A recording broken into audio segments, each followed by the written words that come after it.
মুসা আলাইহিস সালাম আল্লাহকে জিজ্ঞাসা করছে, আল্লাহ আমার জান্নাতের বন্ধু কে? কয় কসাই। আপনি আমার সাথে এমনই করেন, যেটা জিজ্ঞাসা করি সাথে সাথে জবাব দিয়ে দেন। আমি আর কসাই মিল হইল কোথায়? আল্লাহ বলে সিদ্ধান্ত এটাই, ওয়াকাউলুনাল ফাসাল, আমাদের সিদ্ধান্তই সিদ্ধান্ত। আচ্ছা ঠিকানা দেন, যায় দেখি কি আমল করে। তো যায় দেখে হ্যাঁ কসাই। সারাদিন গোস্ত বিক্রি করে যখন বাড়ি যাওয়ার পালা আসছে, তো গোস্তের একটা টুকরাকে নিয়া কিমা বানায়া পোটলার ভিতরে নিয়ে দোকান বন্ধ করতেছে। মুসা আলাইহিস সালাম বলতেছে, তোমার বাড়ি মেহমান হওয়া যাবে? অবশ্যই যাবে, কিন্তু শর্ত আছে, আমি ডাইরেক্ট বাড়ি যাব না, আমার সাথে চলো। তো বলছে ঠিক আছে চললাম।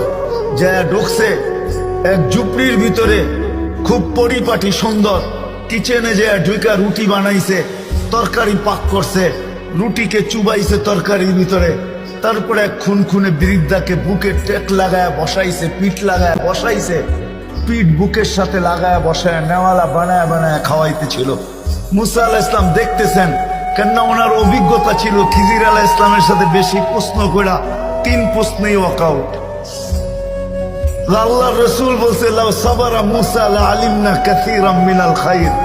মুসা আলাইহিস সালাম যদি আরেকটু ধৈর্য ধরতেন, তাহলে আমরা আরো তথ্য জানতে পারতাম। তো উনি বুঝে গেছেন চুপ থাকাই ভালো, কিচ্ছু জিজ্ঞাসা করেন নাই।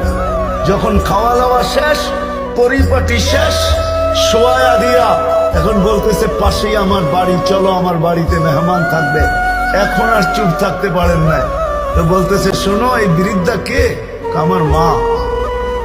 সকালে যখন যাই তো পরিপাটি করা যাই, খেদমত করা যাই, বিকালে যখন আসি তো আগে মার খেদমত করি, তারপরে নিজের ঘরে যাই।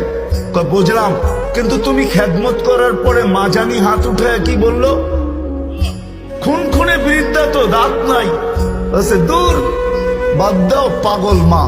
যখনই খেদমত শেষ করি তো হাত উঠায় বলে, আমাকে মুসার, আমার সন্তানকে আল্লাহ জান্নাতে মুসা আলাইহিস সালামের সাথী বানায়া দিয়েন।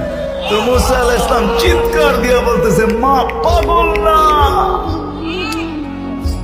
মুসারও মেহমান থাকার প্রয়োজন নাই, জানার দরকার ছিল তুই আমার বন্ধু হলি তো হলি কি করে।